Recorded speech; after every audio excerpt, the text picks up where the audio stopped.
All right, guys. So this is episode 1, and you're going to get to know our TaylorMade love story and get to know a little bit more about me and Donnell and why we actually started this podcast. So I'm Lisa Taylor. I am actually the team leader of the TaylorMade team.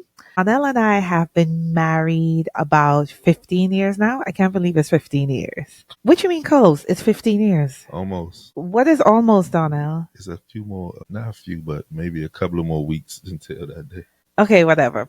So we've been married 15 years, and actually we have been business partners for about 10 of those 15 years. That's crazy, right? Yeah, since 2012. Yeah, since 2012. 2012, I was unofficially a business member, and then I officially became business member in 2015. 2015, yeah. All right, so tell a little bit about who you are. So I'm Donnell Taylor. I'm Lisa Taylor's husband. Obviously.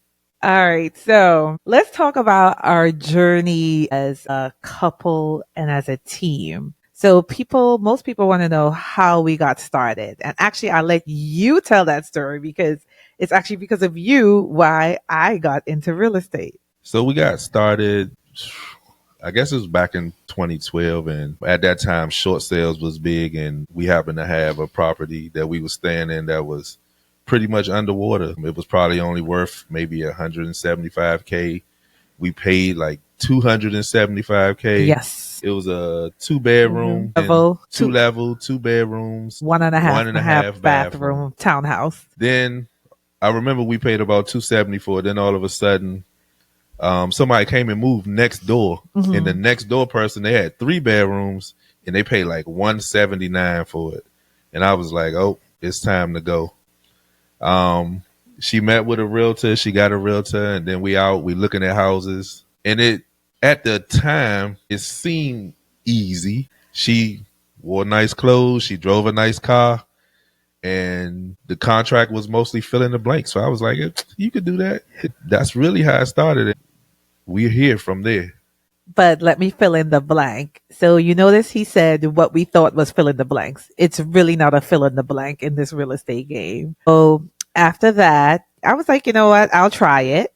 I actually went to Long and Foster and took the 10-day class. I still can't believe I did that. Took a 10-day class in real estate. My son was 2. He was about 2 at that time. Yeah, so that 10-day class meaning 60 hours in 10 days. 60 hours in 10 days. Yeah. Yeah, 60 hours in 10 days. Took the test, passed it in 10 days. I still can't figure it out. There's something called a drive. Well, I didn't have a choice because I had a 2-year-old son. Your working hours were crazy because you were doing cable. Remember? So the only schedule that worked was that 10-day class because it was a class from 9 to 5 where I knew I'd be done at 5. Go pick up my son from daycare, and then you would watch him until I came home from studying. You remember? Yeah. Yeah. And so like he said, pass the test. And of course, Long and Foster tried to recruit me. But they are very, in my opinion only, everything I say is the opinion of Lisa Taylor. To me, they're a conservative brokerage. And I was looking for a brokerage that had more of my personality, and ventured to Keller Williams Preferred Properties, where we are now, met the amazing office manager, Cindy. And full disclosure, she's Trini. I am from Trini. And Cindy and I just vibed. And I remember coming home and telling you, like, yeah, Donnell, I think I'm going to go to Keller Williams. And you were like, what made you go there? And I was like, the office manager is Trini. Didn't know nothing else. Yeah, that was it. Yeah. And here we are. And I think the one thing that surprised us about real estate was how expensive it was to get in, right? Yeah. And that's a lot of things too that they don't tell you. You see the class and it's like, hey, you take the class sometimes like $400 or $500 or 60 hours. Then you have your real estate license. You can sell all of that. But they leave out, once you get affiliated with a brokerage, you got several different fees that we'll probably go into later on. But it's not just take the class and then you make $100,000. No, it's not. It's a journey. And we'll get into that, like you said, later on. Yeah. But I know people also want to know, one of the questions I have on here, and guys, feel free to ask us questions as well, because that's how we'll get these episodes going. We also want to hear from you to see what you want to learn from us. You want to talk about how we met, or you want me to tell it? My version is Donnell and I used to work at AARP. He was the mailroom manager and I was a senior accountant. And every quarter I had to prepare these bond reports and there was such a tight deadline. We couldn't miss it. So when the reports, like we were done with the reports really, really late. So I was told, go talk to Donnell. He's the mailroom manager and he'll have the reports couriered. I think they were being sent to like Bank of America, Chase, Citibank from what I remember. Yeah, I wasn't really the manager. I was acting like a manager. You were acting like the manager. Okay. Well, they told me you were the manager. Okay. So went downstairs and he saw me and it was love at first sight. That's my version of the story and I'm sticking to it. What's your version? What's your version? We'll roll with that. We had, we met, she came, she just kept coming back and forth. She used to wear this flower dress all the time. So I no, he didn't bring that up. Sorry for her. I was like that. Let me meet her. Maybe I could get her some new clothes or something. And then. No, you didn't say you felt sorry for me. What is wrong with you? I'm just kidding. He did not feel sorry for me. I was a pretty young thing. I was cute. She was nice looking, and then we met, and I think I sent a few emails. We went out to lunch, and it kind of went from there. But listen, the backstory with the flower dress is I honestly didn't realize I wore that dress a lot. Yeah, I felt bad later, though. But the reason why, this is why he felt bad, is the flower dress belonged to my mother, and she had just recently passed that past year. So actually, it's not till I met him, I didn't realize I was wearing it so much. I guess that was a part of my grieving process. So of course, when he found out, he felt like this after he was judging me on my flower dress. Yeah, you felt bad. Yeah, I did. I mean, yeah, you don't know if somebody don't tell you, you don't know. You see somebody with the same thing on once a week. You human, your mind tends to go places where you don't want it to go. All right, but guys, that's why I said he should have stuck to my version of the story. He saw me, he fell in love with me. It was love at first sight.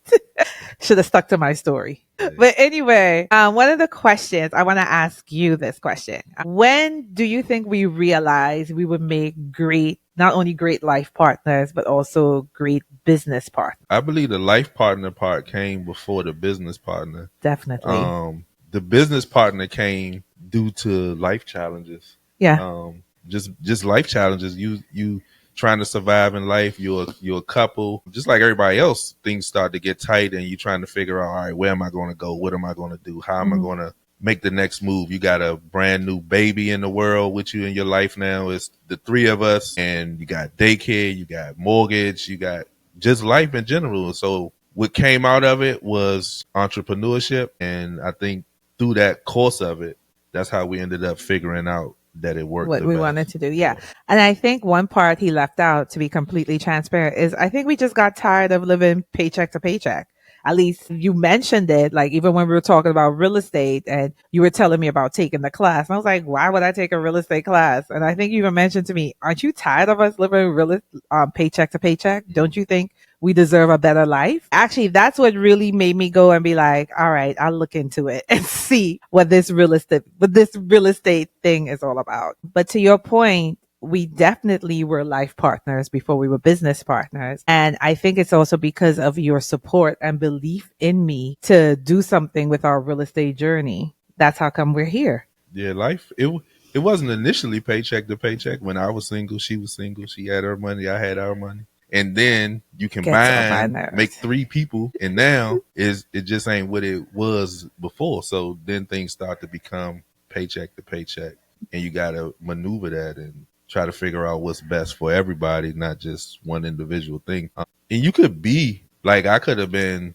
the one that did it, but when you look at a business, you got to see what your partner's strengths are. Is her strength the best to be in front of people? And then you help generate business that way. Whatever it is that you got to go through, you got to figure that out. And actually, what you just said is real because my first 4 clients were all your friends. That's crazy. Actually, my number one client, shout out to Keisha Ross if she's looking at this. She's my number one client. When we bought and sold 3 or 4 houses with you, she was my very first client, and her husband is actually one of my husband's very best friends. So you definitely supported me in that manner, and I guess everything just took off from there, right? Yeah, and then it just started, and it went from there. And I like it. So one of the things I definitely want to get your perspective on, and guys, this is like a real honest and transparent conversation because Donnell does not know what I'm throwing at him, and I don't even know what's going to come out his mouth in this conversation as well. How did the TaylorMade team get started? You want me to answer or you got it? You can I spin could it, and I'll, start. I'll fill in. Okay, so honestly, the TaylorMade team probably got started when I first got my license in January 2012. It just wasn't an official TaylorMade team. You know what I mean? Because you always had my back in all of my transactions. So in doing business, like I said earlier, my husband's friends were my first clients and he was always there supporting me. I'll never forget when we got started, we would make all these copies and you would actually take these flyers of properties or just a flyer, marketing me as a real estate agent. And I'll never forget, you will go to all the apartment complexes, you will go to Home Depot, you will go to Walmart, and you would stick my marketing flyer on either the doors, like you said, like the Chinese carryout, right? That was the premise of it. You knew the carryout used to always put a pamphlet In the in the door. door so you could Yeah. order carryout. So when she started, that was my first thing. All right, we're gonna make some flyers. I'm gonna go pass them out. I just Yeah. didn't know that the people from the carryout wasn't passing them out. They would pay somebody to do it. Actually, the crazy part about that is my first real estate coach, shout out to Tyrone, he was like, that's lead generating. And I've never seen anyone get business from it except you guys. And that's how my business grew after his first 4 clients. I started getting business from my husband, now these flyers. So anyway, fast forward. That was prior to social media and all Yeah, that. prior to social media being big, guys. Our business is really a grassroots business. Like we built our business from the ground up. And we're not going to talk about real estate, but we just want you guys to get to know us a little bit better. So after that, fast forward to I think about 2014, my business really started exploding. And I'm doing this all while having a full-time job, right? So I was saying that to say my husband definitely supported me in the background. That's why I said the team was unofficially there. Mm. And my business exploded and it got to a point where I was like, you need to get your license. You see his face? He was not feeling that conversation, but he was also seeing how much the business was growing and I needed help. And she had bad hiring skills. Like the people that she wanted to help just didn't work out. So I was like, you know what? It's better for it to just be me. Okay, girl, my husband is something else. So he decided to get his license. And as soon as he got his license, he passed the test. Oh, yeah, he didn't do the 10 days. He was like, I'm not doing that. I'm not doing that 10 days. You're not wrapped too tight. Your class was what, 3 weeks? No, it was 2 hours. In 3 weeks. 2 hours twice a night. So that's 4 hours a week. And then whatever that makes 60. So it maybe it's like 6 weeks. 6 weeks. All right. So he did the class in 6 weeks, got his license. And as soon as he got his license, I dumped 8 pre-approved buyers. And to be honest, the reason I did that is because my son now, he's like about 4 now. Yeah, because this is 2014, 2015. He's 4 or 5. And what I was starting to realize as my business was growing and I was getting busier, I was not able to spend as much time with him as I wanted. And I kind of wanted that time back. So that's why I dumped all those buyers on my husband's lap, because I wanted that time with my son. And it was also now an opportunity for us to start building out the listing side of our business while you took the buyer side and ran. Yeah. I mean, it was good because it made me have to look how to operate with 7, 8, 9, 10 buyers at one time who was all pre-approved and out. So sometimes I'll leave out and just be out all day, which was good because you created a system and I knew I can show 5 buyers, 5 houses on a Saturday. And then we usually come back. Most of the time I'll call her, hey, they like this one, she'll start writing the offer, and then Yep. that's how it went from there. Yep. Oh, yeah. Because I was kind of like your executive assistant in the background. Like while you were out showing and I was home, you would call and be like, "Hey, put this offer together for me." Yeah, we did have a little crazy. We had a system. It made it work. We was bad. You unofficially create a system when chaos happens. I like that. Write that down. You unofficially create a system when chaos happens. I like that. That's a good one. And one of the things I definitely want to talk about is the biggest challenge being a couple in business together. Because a lot of people have come up to us. Well, I'll say me. I don't know about my husband. And always like, oh my gosh, y'all do so well. Y'all are so successful. Your marriage looks amazing. And I'm like, we've definitely had our challenges. And I think the biggest challenge that we finally navigated is learning to separate business from our marriage. Would you agree? Yeah, that was the most biggest challenge we had. Yeah. And I think we finally had to sit down and have a conversation and be like, after this time, like 7 or 8 o'clock, I think it was 8 o'clock back then, no more business. We needed to focus on ourselves as a couple. And I think the other thing that was happening was that our business was growing so rapidly and we had so many clients that we stopped spending time together. We stopped actually being a married couple. Yeah, everything was business. Everything was business. Even eating breakfast was business. Eating lunch was business. Eating dinner was business. Even laying in the bed before we fell asleep, it was business. Yeah. I mean, it was so much business. Most people would be like, yeah, but y'all was making money, blah, blah, blah. We were. But at the same time, something else is dying. Like if something gets great, something's going to sacrifice. So if you're not intentional. Yeah, which is true. Yeah. And at that point, I think we was just enjoying the business, enjoying the money. And at the same time, while we was enjoying the money, the relationship started to sacrifice from that part. Yeah. But we made it work. We had to sit down and have some very hard conversations. And that's why we're still here 15 years later, or according to you, 14 and a quarter, or whatever your number is. Whatever, it's 15 years. So what's a proud moment in my journey so far? I'm going to ask you, what's a proud moment in our journey so far? I love the fact that we have been through some challenges, and we're probably going to talk about that in another episode, like some of the challenges we really faced in our business, and we came out on the other side. There were some things that affected us. Like I said, that's another episode because you'll have to tune into that. It affected us, but we're still here and we're still standing. And for me, I took a lot of takeaways that I'm implementing into our business, into our marriage now, that I think will even make our business even bigger and better as we move along. What about you? Yeah, I think throughout the whole process, we learned a lot. And I think learning a lot came from taking a lot of chances and just growing. Because a lot of time we can get stagnant and feel like, all right, this is good, so I'll just stay here. But as long as we stayed there, we would never grow, make mistakes, and never learn nothing. But I think through this whole process, we've learned a lot, a whole lot. Yeah. And one of the questions I actually got from some friends who was like, what do you think our TaylorMade Love Listings and Legacy podcast should be? They were like, we should definitely talk about what inspired us to start this podcast. I'll let you take that one.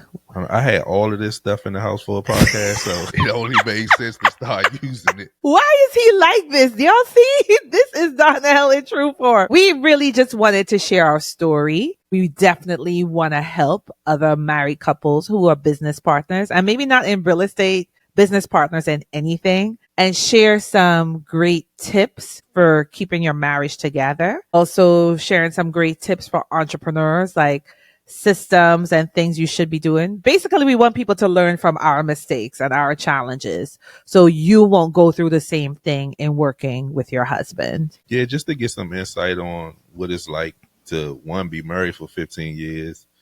You're claiming 15 now? How long we been in business? Since 2012. Yes. 13 plus years. 13 years. So yeah. Just a little insight on that. Maybe it'll help somebody. Yeah. It will definitely help somebody because that's why we're here. Because we want to share what has worked, what has not worked, and we want you all to be better. So I'm really, really excited to talk about our journey as a couple. Also, definitely some wealth building tips. My husband was big into investing and flipping houses. That's another episode. We're not going to get into that, but we'll definitely touch base on how we got started. I think altogether we flipped about 10 properties. We've also, what do you call it? Buy and hold. We've also done Yeah. that. Also, we might talk about our little commercial building experience. Not now. We're going to save it for another episode. And one of the questions we got was, why do you think more couples should hear about the intersection of marriage, real estate, and building a legacy? For me, it's because it can be done. We're living proof that you can mix your marriage, you can mix your business, and you can definitely build a legacy from the ground up. Donnell and I are true grassroots entrepreneurs and investors. We don't have a family that handed a business to us. In fact, for me, I'm from Trinidad, and education is big in my family, and going to college and getting a good job and staying there until you retire. So I am definitely a first generation entrepreneur. And that was something that I had to teach my family about. What about you? Yeah, I'm an entrepreneur as well. From where we came from, we had a lot of challenges as far as career goals, and people going off and having a great career and doing things that they want to do. So the entrepreneurship, I'm maybe one of the first in the family to not really be quote unquote have a 9 to 5. I think I've been really entrepreneur since 2006. 2006, that's way before you met Before what? me. It's not. It's right after I met you. But I don't know about that. So I actually want to talk about that and learn about that. Definitely want to talk about that. What kind of topics? I think throughout this conversation we've shared, we're going to definitely talk about marriage, business, have some guests, and not just real estate. I don't want you guys to think we're all going to talk about real estate, but of course, real estate is the platform we built our success on. Talk about friendships, even friendships in real estate. We've had some friendships evolve because of our success in real estate. And, have some financial advisors. And I think going to have an episode where we're going to have our sons join us, because I would love to hear their perspective on having successful realtors as parents. It's always good to hear a child's perspective. Right. What else do you think you want to talk about throughout this series? I think it'll evolve. Yeah. And I think things will just come up because throughout 15 years and through a lot of real estate, a lot of business things that we did, a lot of opportunities that we had, and there's a lot to talk about and a lot of situations that just may help somebody along the way. Yeah. And as we wrap up, definitely, as I mentioned earlier, if you have any questions or you have any topics that you'd like us to talk about, go to Instagram, Lisel_TaylorMade_broker, or you can send an email to Lisel@TaylorMadeTeam.net. Send me an email, send me a DM, and we'll be sure to bring up those topics on one of our next episodes. Thank you so much for tuning in. This was a good conversation, babe. I enjoyed talking with you. All right. See y'all next time. See you next time.